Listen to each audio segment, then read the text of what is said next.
having to please everybody, because one of the things which you might not have registered, but and read any of his books, but Erickson, who does a lot of hypnosis, he had a stroke, and it was polio, sorry, but he was in hospital for 2 years, and he realized one of the ways in which he could get people to come to his room was he had to learn how to see them and say, oh, I heard, I knew it was you because of your footsteps. I knew it was you because of this. And he was able to always give something very personal to every person and develop a very unique kind of relationship and what he had noticed about their brilliance, their difference in a way, what allows them to walk differently in the world. So when you were young, you had to learn. You didn't have legs really to move around in and all that separate sensory deprivation, but you had to learn how to bring people to you, right? So as a young child, you would have learned to be smiley. And I think that is our natural disposition, but you would have learned how to do this more, right? You would have learned how to be in that space where if your brother, depending on what was going on, you would have learned how you could get attention from others by being this nice child, being this child that did all these things. And of course, from your brother's perspective, you're in the drama triangle, yeah? From his perspective, is you're getting all the attention. So therefore, he's jealous and he can't understand this. And he's had a lifetime of resentment because he can't understand that you were the gift for him. And he didn't learn that actually this was part of it. Part of his learning, his life, is to see that you were that gift and to kind of look at what he could do now as a shift in mindset and shift and change. And I know that you are very big on growth mindset. Oh, yes. Absolutely. And one of the things which you are always focusing on is with that curiosity, that ability to be able to generate new ideas, new concepts, and new ways of thinking. And I think what's really useful is your ability to track back and make sense of that in a way, and also recognize too that there's the other reality of what then keeps us, is my mission so high that I can't allow good relationship or have a personal relationship? Yeah. And is that investment too high, and would my mission go, and is that true? So these are some of the questions to ask oneself, and and maybe ask you to speak into that for a minute.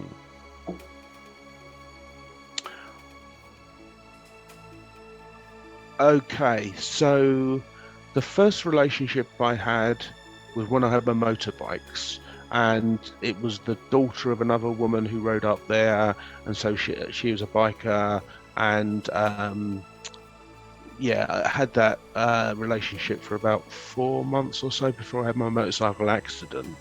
Then it was a fairly short time after that, but I was in the middle of a drug and drink phase, and I met this older student. I was 25, she was maybe 30, I think, a mature student.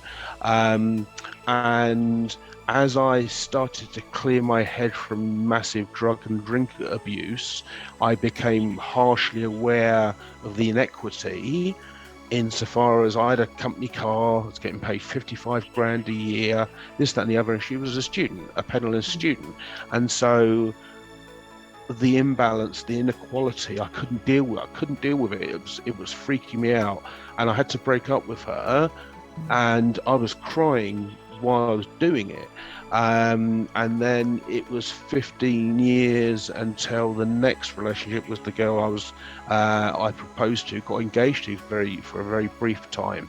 So that girl was a PhD, also had a law degree, super intelligent, super good at a functional role, but had things which I felt she needed rescuing from.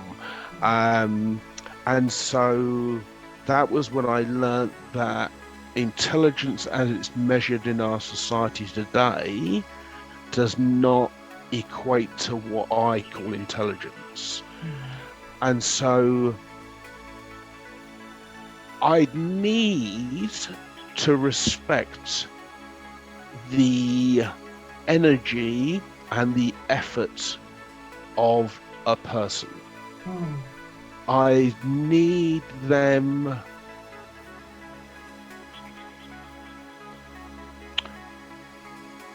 so, like, this is a stupid example, but like George Clooney's wife is a migration and human rights lawyer. Yeah, a woman like that, because I'm really playful and stupid, but also intelligent.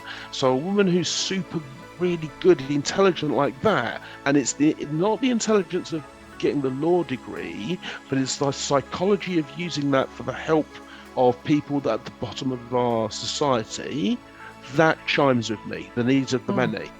So it would have to be that kind of a person.